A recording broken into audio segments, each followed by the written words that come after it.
up, ladies and gentlemen? Let's just take a little sip. Want a sip? Cheers. All right. Okay, guys, welcome back to another episode of Being Real. Because we're being real in here. Oh, this is so fun. So anyways, welcome. One of my besties for the resties, Kayla. Hello, everybody. That was pretty loud. Kayla's welcome.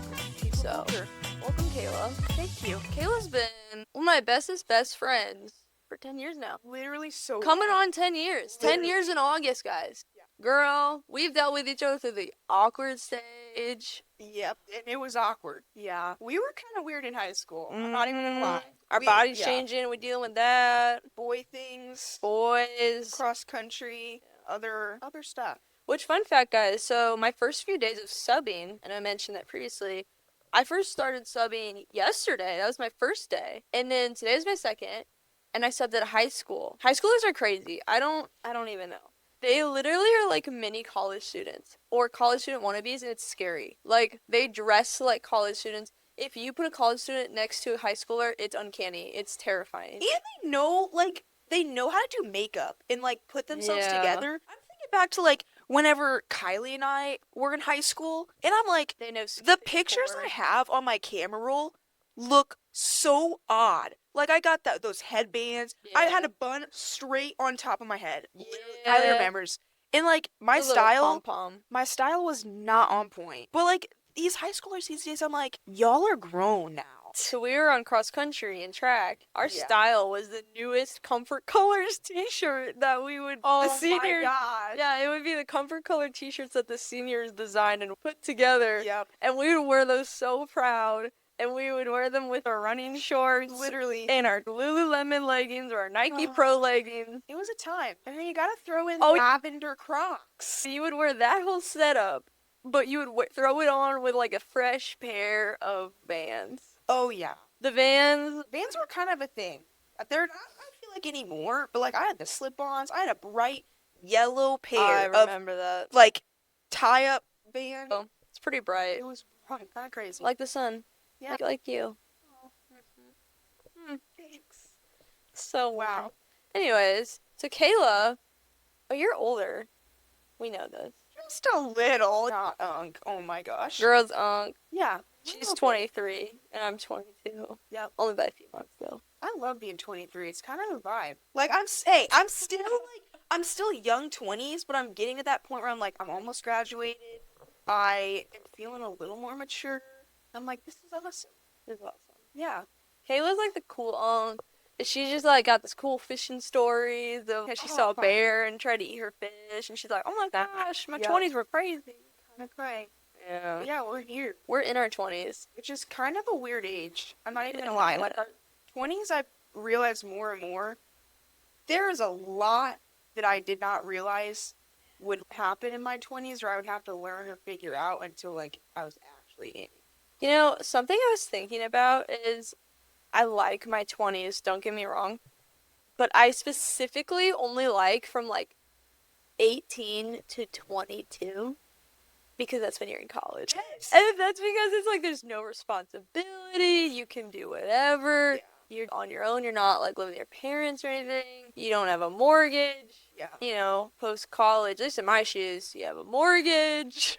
Yeah. Dog takeout, which I love Koa. She's my sunshine. I love Koa. She is taking a nap right now because she's due for it. And she's precious. She's in third right now in America's Favorite Pet, so thank you to anybody who has been voting. Yeah, go and vote for Koa. She is going to win. I'm very confident in it. And if she does, she will be on a magazine cover, and it will be incredible. It'll be so awesome. Yep, America's Favorite Pet. You might be famous. I'm so low-key. serious. Koa might be famous. Yeah. And you'll get, like, the second-hand fame. She'll be, like, spotlight shot. And you'll still be famous. Dude, I'm just like, I'm a proud mom. Proud puppy mom. Koa literally would have done nothing to get there. All she did was get dumped on the side of the road. We scooped her up, brought her into our lives, loved her, fed her, and then just put all the work into rallying people to vote for her, and then boom, she becomes famous. Yeah, we'll just have to wait and see. Parenthood, man. Yep. Kid on the front stage, you in the back seat. I'm learning that real hard right now. Oh, yeah. But yeah, I mean, like, postgrad's not bad. It's just not as fun as when you're in your early 20s.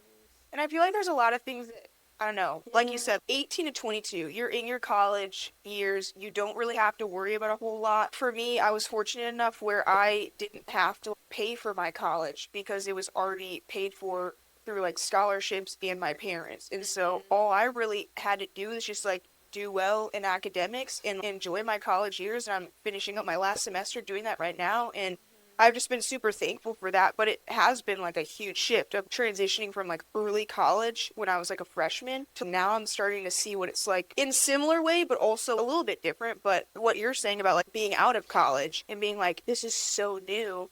And I don't know, I feel like a lot of things that I wasn't expecting, you know? The biggest thing is there's no advisor to tell you what to do after college. Exactly. And so I think that's hard because you're in college and it's supposed to prepare you for after college. You are supposed to build habits for when you're out of college, like you're in work and pretend interviews and resumes. But you graduate and you have no idea what to do. It's scary. It's You know? terrifying. I'm just like thinking back to when I was a freshman, and even now, still, when people are like, what do you want to do in 4 years? What do you want your major to be? Like, where do you see yourself in your career? And I'm like, I still feel young enough to not know. I still don't know. You know what I mean? And like, I've told you this tons of times of just like, people ask me what I want to do when I'm graduating, and I'm like, I'm still trying to figure that out. I feel like there's just so much pressure to know every single thing that you want to do after you graduate when more likely than not, you might not know. And I think that's the scary thing, but also the cool thing to just have that opportunity to try new things, try different experiences, and like see where it plays out. You know what I mean? I think that's the beauty of your 20s is you are in this age where you have every right and excuse to take a risk and nobody could blink an eye. Yeah. Because you're in your 20s and they were in their 20s. And that's what it's all about is being young, taking risks, taking that trip and taking that job and seeing where that leads. Because we're young, we have the full rest of our lives ahead of us, which is like wild. I feel like 20s is your peak when you're a kid. It's like this build up to your 20s. And then once you hit your 20s, it's like you're up and running. It's like this preparation period of your little baby learning how to tie your shoes. Yeah. And then all the way to college, you graduate and you're, solving rocket science. I don't know. Yeah. But it's like very interesting. But I don't know. Something else we were talking about was just the idea of like people moving too. Oh my gosh. Yeah. So we still live in our college town. And we're surrounded by people who are moving and grooving and going everywhere. Yeah. And yourself included, you're about to move. Yeah. That's crazy to think about. Yeah. It's definitely something I either chose not to try to think about or I didn't realize it until I have been getting closer and closer to graduating that once you are almost out of college, it's so true. Everyone kind of starts to go their own way, and more likely than not, that comes in the form of people moving and leaving. And it's hard, obviously, because it's like, dang, you build all these friendships for 4+ years, and then to then have to say goodbye to those friends is scary. Which, not saying that, like, you have to, like, say goodbye and never see them again, but it's definitely different. Yeah. Like, you and I got a little taste of that. Obviously, we still live in the same town right now, but, like, whenever you got married, like, we were living together. We've lived together for 4+ years. We're around each other all the time in high school too. And then it came to your wedding and you getting married, and then that transition was so much more real to the fact that now we're gonna have to like work for our friendship even more because we don't live together. We even saw glimpses of that whenever you went to Kaleo. Yeah. So I mentioned Kaleo before. It's a summer leadership discipleship program that was tied to a ministry on campus for us. And Kayla originally went freshman year, and at the time I was like, oh, I want to go. And the big reason I want to go is because you were going. Because we had never been separated like that before in a summer. Yeah. And, you went on your own, didn't know anybody, had a very growing summer. And I also had a very growing summer because I didn't have you. Yeah. And it grew me to be like, okay, I have to make new friends. I have to grow out of my comfort zone and figure out what to do because I was like, man, my best friend's like 17 hours away right now. Yeah. Which was like, definitely I wrestled with a lot because even being home, I didn't know what to do with myself. I got closer to my coworkers. I got closer to other people, and that was cool. Which kind of leads into like the main topic of this episode is the idea of like building a home in different places. And I think home is where the people are. Definitely. And so I think it's been easier to almost make every day, even though things look different now for us, it still feels like home, but that home is going to be disrupted when you leave, truthfully. And I think that's going to be an adjustment, but I think it's going to be something that grows us big time. Yeah. And like, I'm building a home with Jack and little Koa Bear. Yeah. But the reality is, yes, he's my husband, but I've known him for about 2.5 years now. I've known you for 10. So it almost is like, man, this like big part of me and what's helped make me is going hours away. And I'm like, dang, that's kind of crazy to think about. Yeah. And like you're saying, I think that's something I've been learning a lot. Is my attachment style. I think the past year or two, that's been something I've really wrestled with. It's just, okay, me getting anxious whenever I'm not around my friends a lot, getting worried whenever they go away and wondering, are we still going to be friends anymore? I think that's something that I've learned a lot this past year, is remembering that even when I might be far away from my friends, or even when I might not see them all the time, that doesn't change the relationship that I have with that person. I've seen that a lot with you and I. We don't live together anymore. We don't see each other every day. We have had to go a week or weeks without really talking to each other or catching up. But I think the cool thing is we have such a strong foundation in our friendship that even whenever we don't see each other or whenever we are far away, I know for a fact that our friendship is not going to change. Oh, yeah, like what? We haven't seen each other in like a week.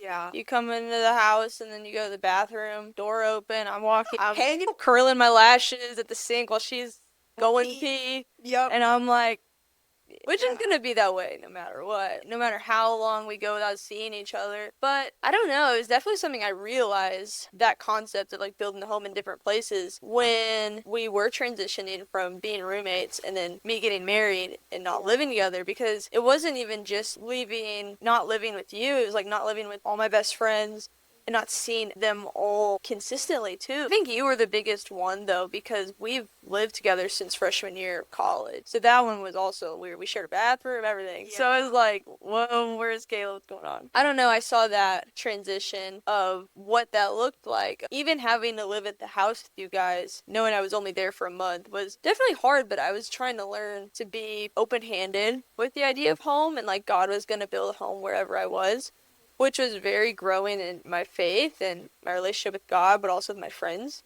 So I had to wrestle with that a lot. But I think that's been like cool to see. I feel so content and at ease with the idea of like our friendships, not living with you guys now. And like I even told you, whenever you told me you were going to go to Colorado, I was like, oh my gosh, there's this weird sense of peace and excitement. I can't explain it. I should be feeling really sad and really nervous, but I'm just excited. Yeah. It's weird. It's super cool. I think just exactly what you're saying of like building a home in different places. Like you said, home is where the people are. Yeah. I don't think that it has to be all your friends in one location and then that's the standard of how your friendship functions. I think we can have friends in all different places and that doesn't have to diminish like the strength of that relationship. Yeah. And I don't know, I've seen that a lot in our friendship too, of seeing you a ton and then not seeing you a lot. But I really do feel like it's strengthened our friendship even more. Because it just, I don't know, my time away from you has shown just how much I love you and just how much I'm so grateful for our friendship. And that's just like the coolest thing, that the Lord's allowed us to be friends for this long. You know what I mean? And I wouldn't change a thing. Yeah. I know for a fact that you're going to be one of, if not my best friend for the rest of my life. No matter where we are. Oh, real. No matter if I end up staying in Colorado after doing this internship at Timberline, or if I end up moving in the same town as you, or if you move to North Carolina with Jack to start a home all the way over there, like, how cool is it that then we can start our own lives, but like knowing that we'll always come back to each other? Just so neat. It's like a little travel train. Literally. Yeah. And I think it's so fun, the thought of having friends in different places too. Going to Oregon on a church plant. 2 of our best friends are going to be going and living there for like 2+ years. Which at the thought of that, when I heard that they were both going, I felt so sad. Because I was like, dang, 2 of my best friends are going to be gone. And I don't know when I'm going to see them again. But then there's also that excitement of, okay, remembering they don't have to be here for me to trust in the friendship that we have and the strength of that relationship. And I know that they're going to be out there doing amazing things. I just have to be able to surrender that friendship to the Lord and be like, okay, God, this makes me anxious. This makes me nervous, them being somewhere else. and not being around me. And I have this fear that if I don't see them all the time, that we're not going to be friends anymore. The Lord's constantly reminding me, hey, Kayla, even when you don't see these friends, they still love you. They still care about you. They're still there for you, and you're there for them. So to your point exactly, it's not about all of us being in the same place all the time, but like trusting that the Lord's going to hold that relationship together no matter where we go. Yeah, and I don't know, it's really cool to think about too how God moves in not just our friends, but like our definition of home. Yeah. I think back to the song Firm Foundations. Who sings that? Maverick City? Yeah, by Maverick City. And it talks about how God is our firm foundation, but he also like builds it. And it's like, he doesn't just build it in a building. He doesn't just build it with people, but he builds it for us, gives us joy, gives us peace, gives us all those things. Whether it's through people, there are some cool houses out there, don't get me wrong. I wouldn't say that the building is going to be the core reason for joy, but I digress. One thing Jack and I were talking about literally 2 days ago, that was yesterday, was I don't care how far Kayla moves away. When we have kids one day, I would definitely want her to be a godmother. I was like, I would trust Kayla with our kids if something happened to us without a second thought. I was like, she is unsure about how she feels about kids. But I was like, yeah, she could raise many Kylies. It's hard for me to think about kids right now because I still feel like a kid. So Same. later down the line, when the time comes, I'll be ready. Just say, Jack and I are not having kids right now. I'm just saying that. They're putting it on pause. On pause unless God intervenes in a crazy way. In a crazy way, and he's like, you're having a baby now. That I was will. crazy. I love scaring the crap out of Jack. I love telling Jack that we could have a ginger. Oh my gosh. No offense if you're a ginger. One of our best friends is a ginger. Oh yeah, she's great. She's awesome. She's super artsy and cutie. But I was telling that because for some reason Jack has a thing against gingers. I don't know. He has issues. Maybe he didn't have a ginger friend. Poor guy. It's a phobia.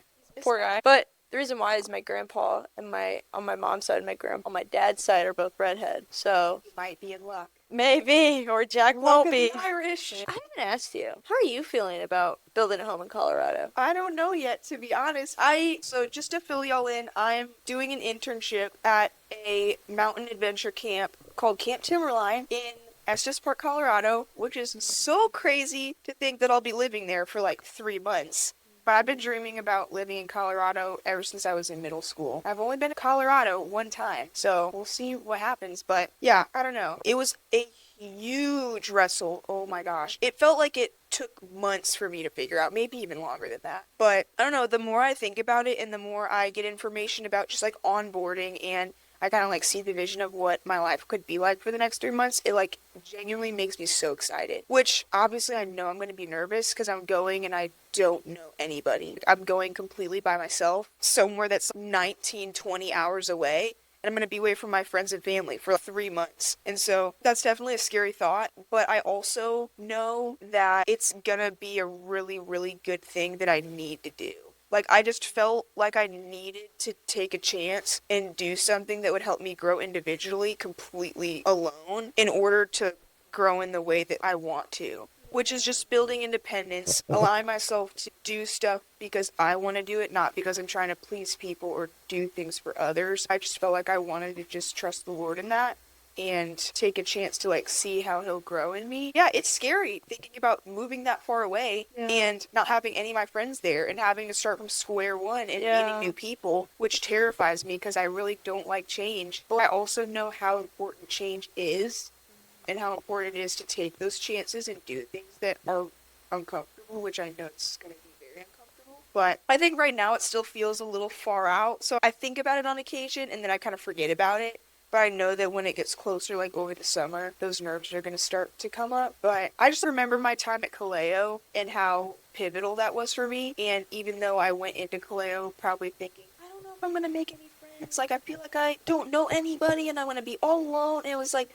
I ended up making so many friends and having such a great time. And I think that's just the enemy speaking into our minds of being like, you're alone. No one's going to like you.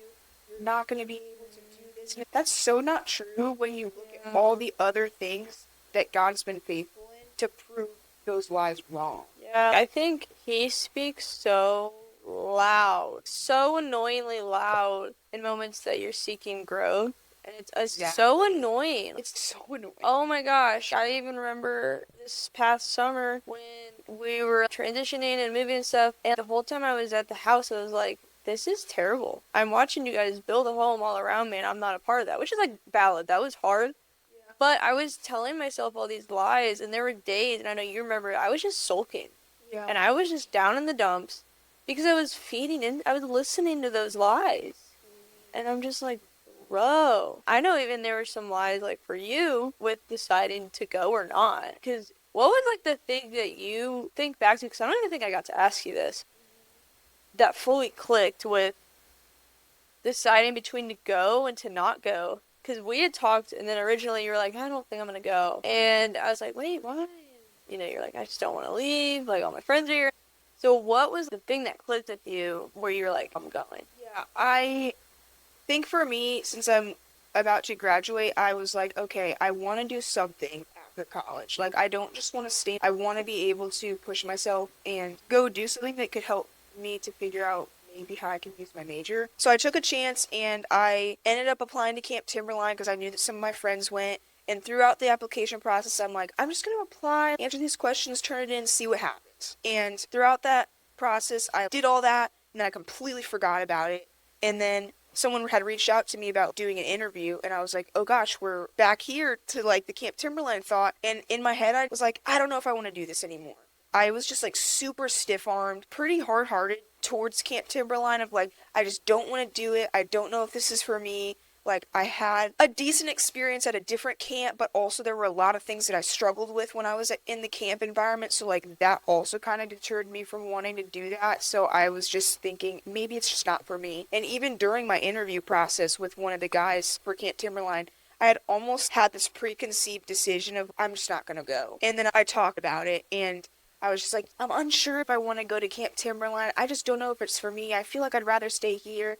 I think you'd be doing yourself a disservice by already, like, taking it off the table. Basically saying, like, it would be invalid to completely say no to it when you haven't even heard a response back. But I, like, kept praying to God about it, expecting to get an answer. I just wanted God to be like, Kayla, you just need to do this. Almost putting it on a silver platter for me, which is not how God works all the time. I was just expecting him time and time again in prayer to just be like, Kayla, do this. Kayla, this is where you should go. But he was pretty silent to me, and I feel like I asked a lot of people for their opinions. I asked a lot of people what I should do. But at the end of the day, it really came down to me having to make that decision for myself. And that's a hard thing for me to do sometimes because I am such a people pleaser. I love to be able to ask people their opinion and for them to speak into me of what should I do? Can you give me advice? Give me wisdom? It's so easy for me to take that as like my own decision making when in reality those people are just influencing me on what to do and I'm not even giving myself the chance to make the decision myself because I just want someone else to tell me what to do. I went to SALT conference this January. That was the time, that Friday, I heard back from the guy that interviewed me saying, hey, we'd love to have you. We would love for you to be on the team. And right when I heard that, I was like, I just don't know. I still felt like distress in my chest. I just don't know if I want to do it. Why do you think you felt that? I genuinely think it was because I knew that if I took this step, it would be really uncomfortable and it would be against what I was used to. Because that's why I kept on coming back to wanting to stay. Because I was like, I have a bunch of friends here. I have a job. I can work up to like save money and it would just be familiar. But I feel like deep down I knew that I needed to do something. I couldn't stay in the same place.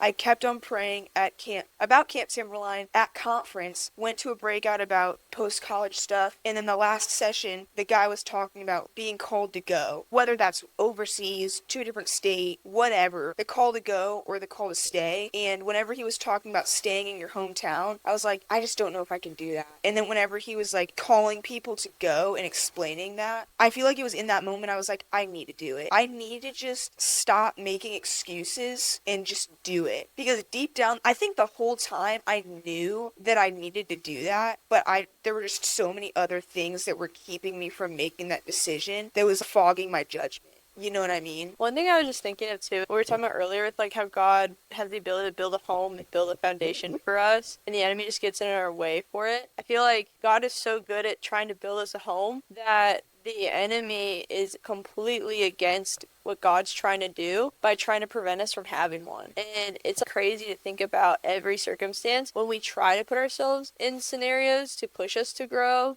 as God calls us to go, not just to stay planted. And the enemy gets in our head so much. Oh, but it's expensive, but what about your family? What about your friends? Jack and I wrestle back and forth about whether we'd like to go back to our hometown and move there whenever we have a family one day. Or if we would want to move somewhere on the coast. For me, North Carolina would be like the dream place to go.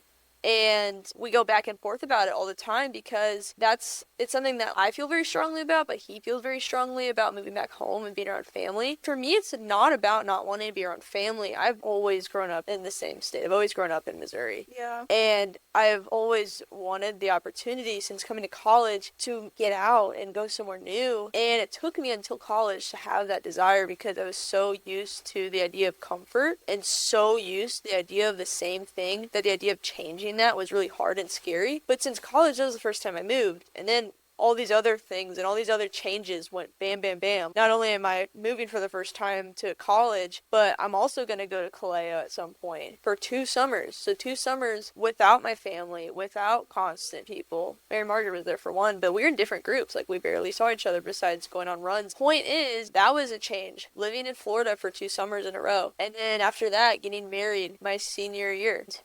Moving out from an apartment with people that I've only lived with for 3 or 4 years. And that was a lot of changing and a lot of moving at once, and that really excited me for future change. Just kind of crazy how I've been grown in that way. But also such a blessing because, like, I can't imagine what my life would look like if I didn't take those risks, you know? And I'm genuinely so pumped that you're going. It's the fact that I'm so pumped to see what you're gonna be like in 5 months after being there. I'm excited too. Like, not just saying that of, you're not great already, but I know you've just been seeking so much growth and something, you've been yearning for something more, and God has had this on the back burner, and now he's putting it in front of you. And that's been a big prayer of yours too. You've been just like, God, show me what to do after college. What do I do? I don't feel this is where I'm supposed to be. And now it's boom, it's not in spotlights. And it wasn't how he revealed it. I feel like that is a common thing we all think about. Oh, it's going to be in spotlights. This is what our life's going to be. But sometimes it's very gradual. For example, friends speaking into you, sermons speaking into you, reading a book and something speaks out to you. It's not always just point blank. Yeah. And I think the coolest thing, too, is that God uses seasons of our life for us to be planted somewhere so that we can grow, so that we can build relationships with people, build our relationship with Him. I think He's used this season for both of us to become the people that He created us to be. And that's, I feel, shouldn't go unnoticed. Is there's a season for God to have us where we are now, and for us to be planted here and steward what we have in this moment. But then, like you said, he doesn't call us to stay there, to stay in comfortability. He wants us to be able to keep growing, and he wants us to be able to have new opportunities too. And I think a lot of those new opportunities come whenever we take the chance to go, to maybe move somewhere else, or take a different job, or move out of our hometown. And that's just awesome to think about. And I know that's something that you've definitely been wrestling with recently, with just the thought of go back home or move to North Carolina. I think for me, though, genuinely thinking of the idea of living somewhere where I thrive is really exciting, which is also why you are so excited about Colorado. I love the sun, and I didn't realize how much I loved it until living in Florida for 2 summers. Yeah. I just love the warm feeling of the sun. And in Missouri, I love it. We're getting a crazy snowstorm in a day. It's coming. It's about to drop down. We've been predicting how much snow we're getting. 8, 9, something like that. You look at the forecast and it shows 3 to 8, and then it shows 2 to 3. So I have no idea. All I know is we might be trapped in here. So there might be a bonus episode coming. Dude, that would be fire. Bonus episode because of boredom. Hashtag snowed in. Hashtag second podcast episode of the week. Hashtag God forcing us to be still. Actually, though. Real. But anyways, point is, I like feeling warm. This is my favorite aesthetic, and I know you like it too. Summertime, okay? You're driving, sunroof open, windows open, okay? Oh my gosh, the breeze through your hair, ready? It gets better. Patagonia baggies. Woo! Baggy t-shirt.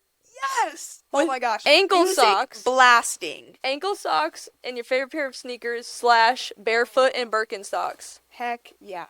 That's the vibe. That's it. And you got your iced coffee or your iced matcha in my case. I got my bare feet on the dash while Kayla's driving. Or she's using her feet to drive. Haven't done that one yet. I wouldn't be surprised. Me neither. Maybe that should be like a New Year's resolution. I do very flexible toes. Not that you guys need to know, but now you do.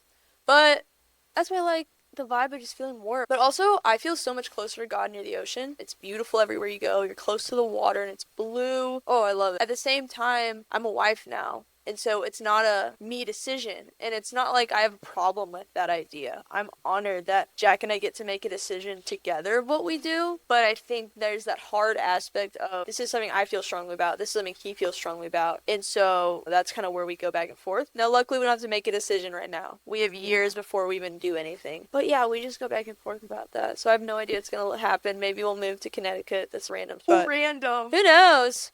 You never know. You never know. But I feel like we should wrap up. We've been chatting for a while. Yeah. So, finish out. What would you say your definition of building a home in different places is? I would say that for me, it would kind of just be investing in my relationships and being intentional with the people that God's placed in my life. Making yourself uncomfortable, you know? Yeah. My idea of home, to your point exactly, is where my close family and friends are. And I think it's just the idea of no matter where we go, no matter how far away everybody is, I know for a fact that the friendships that I have now and the ones that I've invested in and they've invested in me, that's my home. That's my family. But I also just think, too, with the idea of building a home in different places doesn't mean abandoning your old home. yeah, exactly. Because if you think about and you go to college, you're really close to your family still. They're hours away, and you still get to call and talk to them. But you're just not seeing them all the time. And you still make time to visit them. You still make time to see them. I think that's a lot of what it looks like when you do build a new home in different places. You're not losing your old home. You're just building another one and another one. And I think we're always going to build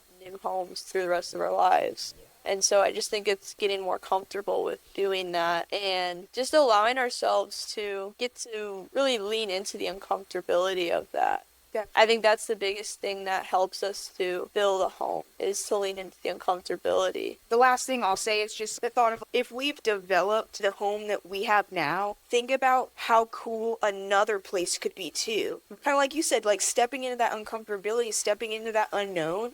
You'll never know if this new place could be your home for the next however many years unless you try and do it. And then that's when new friendships, new experiences, new community comes in. And I think that why not take that chance to make that home somewhere else? It is incredibly rare, too, for someone to live in the exact same place for the entirety of their life. Yeah. That is just not common for someone to live in the same place for their whole life. Yeah. So it just shows you are going to move. You are going to build different homes and meet other people, but you're never going to lose your old ones. So that's how I'll end that, because I feel like we could go in circles about this. Yeah. But yeah, I'm just going to close it out. We're going to go eat some hummus.